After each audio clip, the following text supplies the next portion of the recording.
Pinpin Kamara. Katika jamaa yake ule mpira anausogeza, angalia mpelekee nani? Simba anajipanga. Hawa jamaa Stellenbosch hawatoki katika lango lao, wanajivuta Simba. Mlinda mlango Pinpin Kamara anaangalia peleke mpira wapi? Piga moja ndefu kule kwa mpira kichwa pale. Anambamba pale kule Kibu, anaingia Kibu anasogea Kibu anafinya Kibu. Wamepita wote Kibu katikati pale. Anamchukulia Mpazo. Maliza. Moja bila Simba anaongoza hapa. Shughuli imeanza katika dimba la New Amani Complex. Dakika ya 9 hiyo. Gani rasmi pale Mheshimiwa Dr. Hussein Ali Mwinyi ananyanyuka na kupiga makofi akishangilia pale. Simba 1, Stellenbosch Afrika Kusini 0. Mwalimu Kashasha, namkumbuka Mwalimu Kashasha.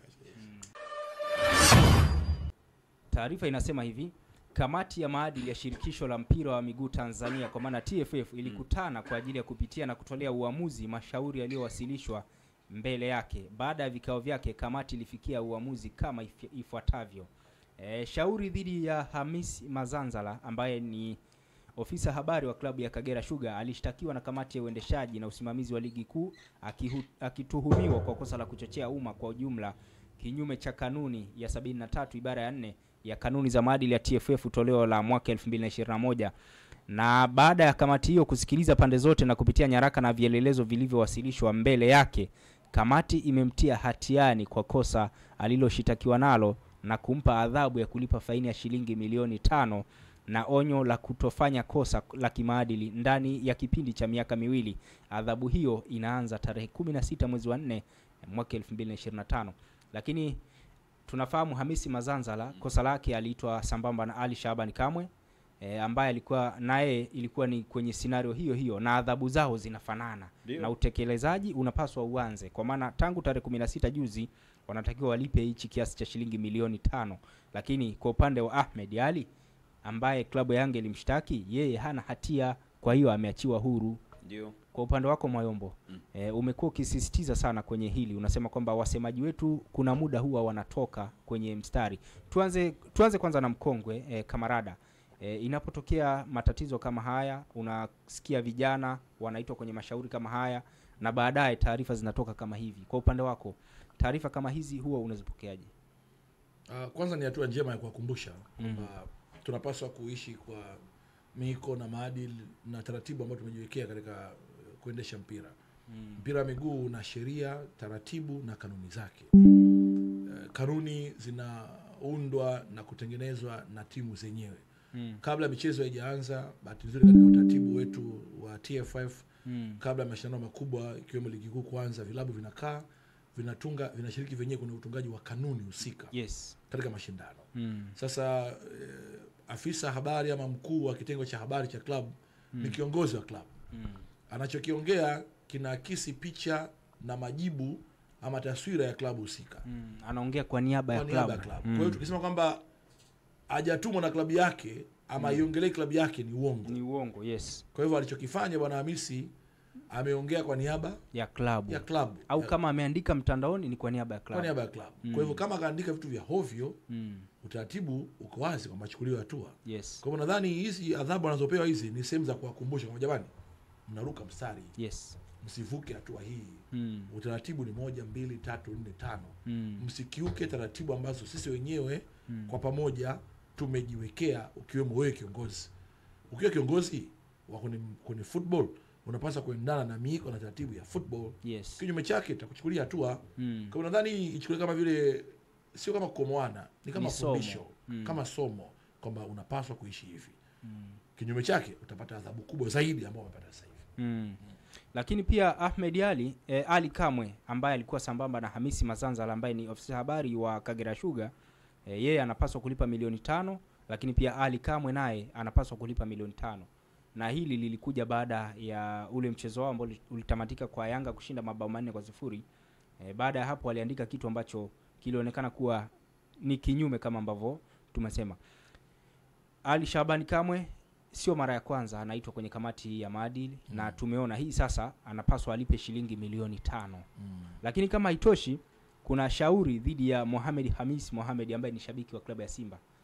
Huyu jamaa maarufu kama Dr. Mo, yeye pia alikuwa anasema kwamba yeye shida yake ilikuwa alishtakiwa na secretariat ya TFF akituhumiwa kwa kosa la kuchochea umma kwa ujumla kinyume na kanuni ya 73. Kosa lake ni kama lile lile ambalo Ali Kamwe pamoja na Hamisi Mazanzala naye waliitwa kwenye mashauri haya, na yeye anapaswa kulipa shilingi milioni 5. Mimi nadhani kulipa faini ni nafuu kubwa sana katika hukumu za kisoka. Okay.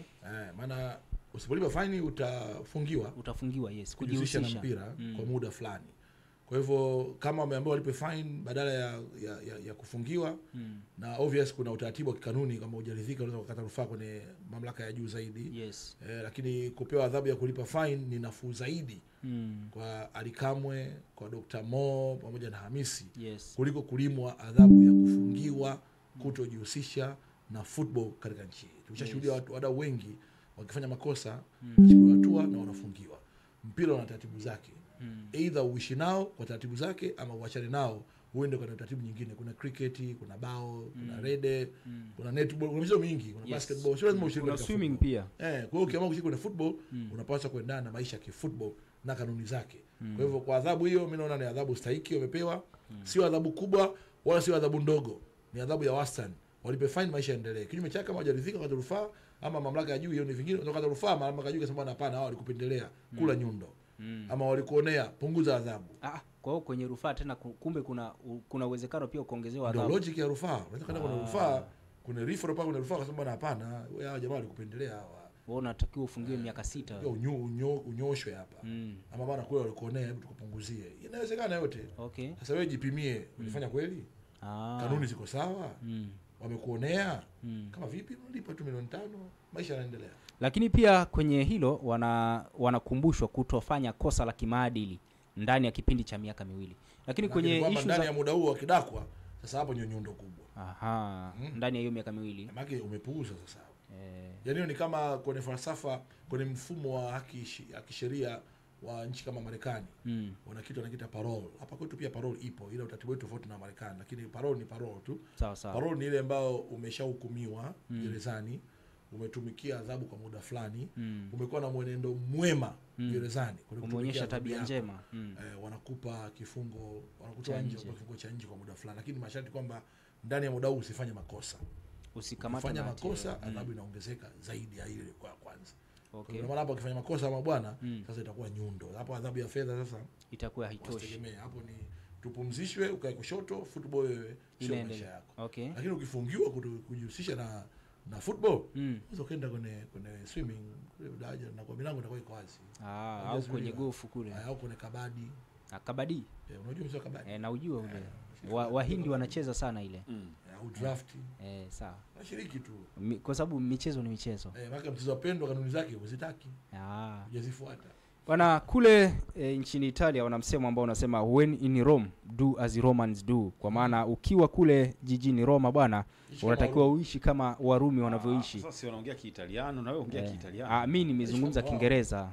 Mimi nimesema tu kwa Kiingereza. Kwa Kiingereza? Mimi nahitaji tu kwa Kiingereza. Unataka uongee kama wanavyozungumza wao. Kama wanavyozungumza wao? Sio mbaya, nitakuja na huo msemo siku moja. Lakini bwana Mayombo, kwenye hii mkongwe Kamarada anasema kwamba ni kama adhabu ndogo kwenye football, kwa sababu kuna kulimwa nyundo, kwa maana unafungiwa kujihusisha na soka, na tumeshuhudia wadau kadhaa wa michezo wamefungiwa kwa makosa mbalimbali. Kwa hili la kulipa milioni 5 kwa Ali Kamwe, Dr. Mo pamoja na Hamisi Mazanzala. Lakini pia tukaona kwamba Ahmed Ally kwa yale ambayo aliyasema klabu ya Yanga wakamshtaki, ni kwamba yeye hana hatia, hayo sio makosa. Kwa upande wako ukivuta taswira ya Ahmed Ally kwenye usemaji wake na hawa wasemaji wa vilabu vingine, ni kipi ambacho unaweza kusema kwamba wanacha kujifunza kutoka kwa Ahmed Ally kupitia maneno? Unajua mimi Ahmed Ally kwa kumfuatilia kwangu kwa muda mrefu sana, ni mtu anayependa sana kuizungumzia Simba.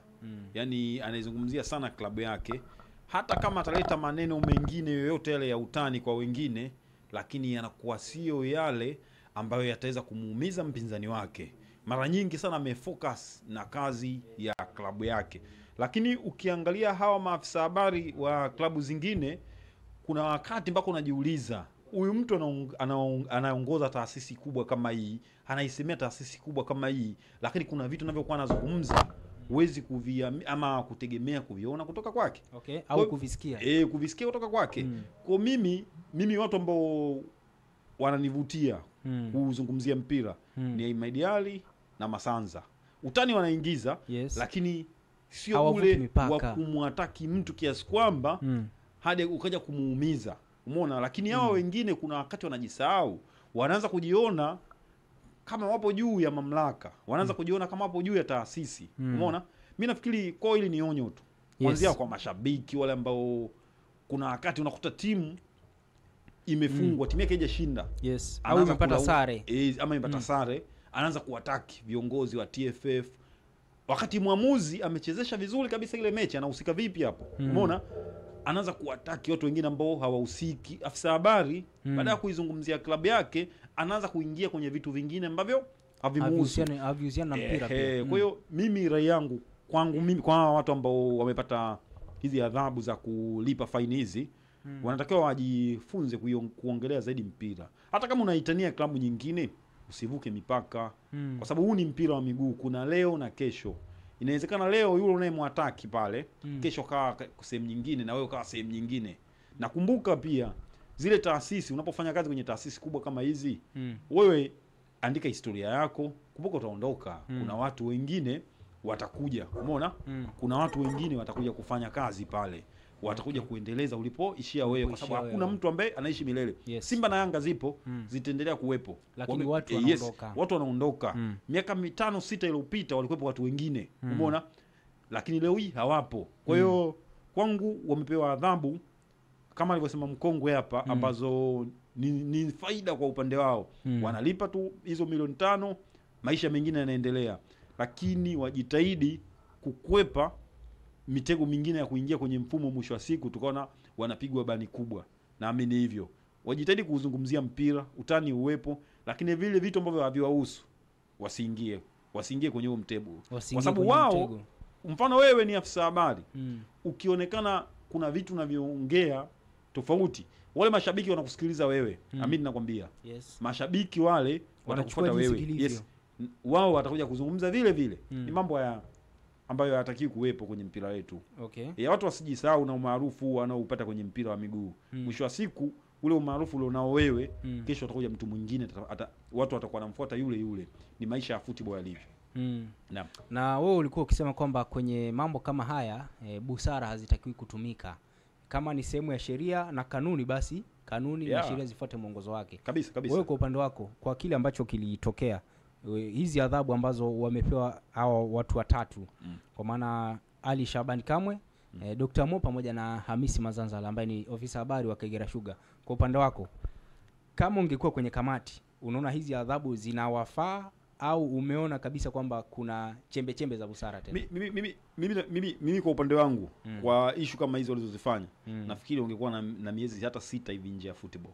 Kwa upande wangu mimi. Kwa upande wako? Wangekuwa nje ya football hata miezi 6 wote hao. Hiyo sasa roho mbaya. Sio roho mbaya. Yaani ukifanya vile unawafundisha. Yaani wangelipa hiyo faini na miezi 6 nje ya football. Mimi naamini hata mwingine asingetokea mwingine yoyote yule kwanza kuzungumza. Ile hiyo inawezekana wakalipa wakajisahau, baada ya mwaka wakaanza tena. Wameambiwa sasa wasifanye kosa lolote ndani ya miaka miwili. Sasa ni nzuri, lakini wenye mamlaka mimi ninachowaomba wasiwe wanawafumbia macho sana watu ambao wanapotosha. Mtu anayesema ukweli mwacheni aseme ukweli. Kama anaona bana kuna sehemu TFF wamekosea, akisema ukweli hivi, lakini mtu sio unasema kitu huna uhakika nacho au huna ushahidi.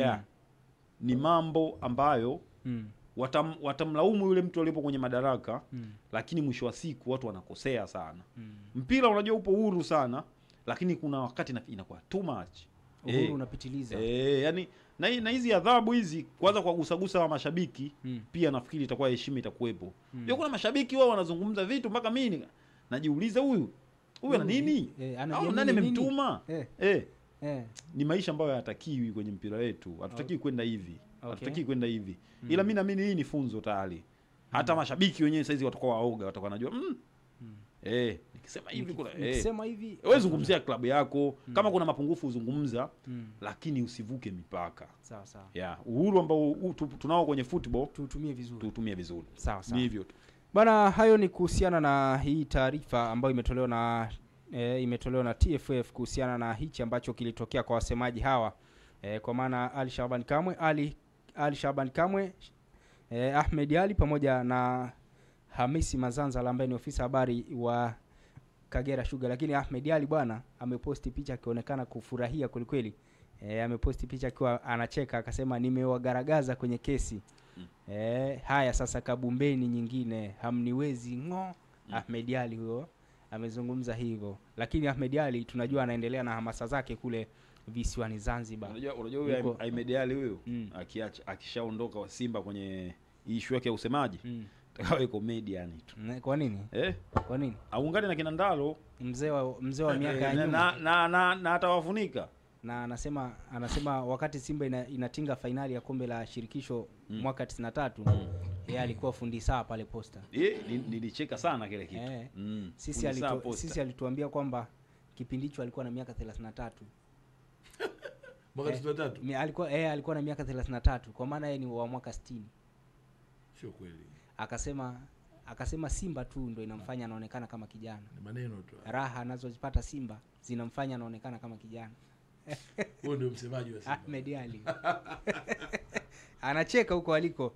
Bwana, lakini pia tunafahamu kwamba hiyo ni kuhusiana na hizi kesi ambazo zilikuwa zikiendelea pale, na tumeshajua mbivu na mbichi, tumejua kipi ambacho kilikuwepo, kipi ambacho kilikuwa cha kweli, lakini pia kipi ambacho mtu alibambikiwa, kama ambavyo tumeona Ahmed Ali bwana ameitwa kwenye ile kamati lakini hana hatia na sasa yuko huru kuendelea na mishemishe zake. Sasa kamarada, hizi mambo kama haya zamani yalikuwepo kwenye mpira zamani.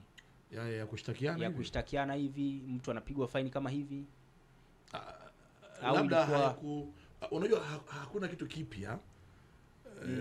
Kwa maana kwamba labda kwa sababu ya dunia ya leo, dunia ya utandawazi, dunia ya kuripotiwa vitu kwa kina. Lakini pia zamani tulikuwa na makatibu enezi na walikuwa wanaeneza ya klabu zao. Wakieneza vilabu vyao walikuwa wavuki mstari na kuanza kutusi na kuisema klabu nyingine. Hii dunia ya leo ya wasemaji ambao ni kama waenezi wa zamani ambao wamebuka na staili ya kukandika, kukashifu mpira, kukashifu viongozi, kumsema kwa matusi mpinzani wako katika soka, ni dunia nyingine. Kwa zamani hatukushuhudia haya mambo. Miongoni mwa wasemaji wa Kongo ya miaka mingi sana, ukiacha dunia ya nyuma kabisa ya miaka 70 na 80, miaka ya 90 mwishoni huku kuja 2000, ni bwana Tobias Kifaru Rugarambuke. Hujawahi kusikia akisema hovyo juu ya timu nyingine. Yeye ataipamba timu yake, ataisifia timu yake, ataitishia kwa mbinu za ujanja za kuitisha timu pinzani kabla kukutana na timu yake. Sio kuizodoa timu nyingine, wala kuisema timu nyingine, ama kukandia ama kuyasema vibaya mamlaka ya soka. Sasa wasemaji wa siku hizi sijui kuna shida gani. Ndio maana siku hizi naona mambo ni mengi, kujumlisha mambo ya utandawazi, basi vyombo vya habari vinaripoti matukio mengi, matukio yamekuwa ni mengi, kadhia ni kubwa. Zamani mambo yalikuwa uyasikii sana kwa sana. Ilikuwa tofauti kubwa sana. Sawa, labda kwa upande wako kama mwanahabari mkongwe, lakini pia mtu ambaye umeuishi mpira kwa miaka mingi, una kipi cha kuwakumbusha au una kipi cha kuwashauri? Ni wao tu kuishi kwa miiko na taratibu. Kwa sababu bahati nzuri mimi nadhani labda kuwe na utaratibu mzuri zaidi labda. Na hisi ndivyo ulivyo, sijapata hakika wa kuchungulia kwa kina. Lakini nadhani moja ya kigezo muhimu cha kuwa afisa habari wa club ni kuwa mtu mwenye taaluma ya habari. Naamini ni hivyo. Ukiwa mtu mwenye taaluma ya habari, kuna miiko, kuna maadili ya kuyafuata kwenye taaluma ya habari. Ukiyafuata maadili ya taaluma ya habari, ukaishi kwa miiko ya majukumu yako ya kazi, ukatambua mipaka yako ya kazi inaanzia wapi inaishia wapi, ukajua kuwaheshimu wale ukuzunguka, walio kwenye tasnia moja na wewe na walio nje na wewe, unaowalisha walaji wako, ukawaheshimu na ukawaheshimu football yenyewe na mamlaka yake ambayo imewekwa, sidhani kama utaingia kwenye matatizo. Mfano mdogo nikwambie tu, ushasikia Mwalimu Masau Bwira ameingia kwenye matatizo? Hapana. Na ni mwalimu yule. Na yupo muda mrefu. Unaishi maadili yako. Unajua wapi mipaka yako. Utosikia anaingia kwenye matatizo. Sawa. Sasa wasemaji wengine hawa wajifunze. Wasemaji sio vita tambo za kutambiana na kuonyeshana undava. Ni kutimiza wajibu wako kuisemea klabu yako.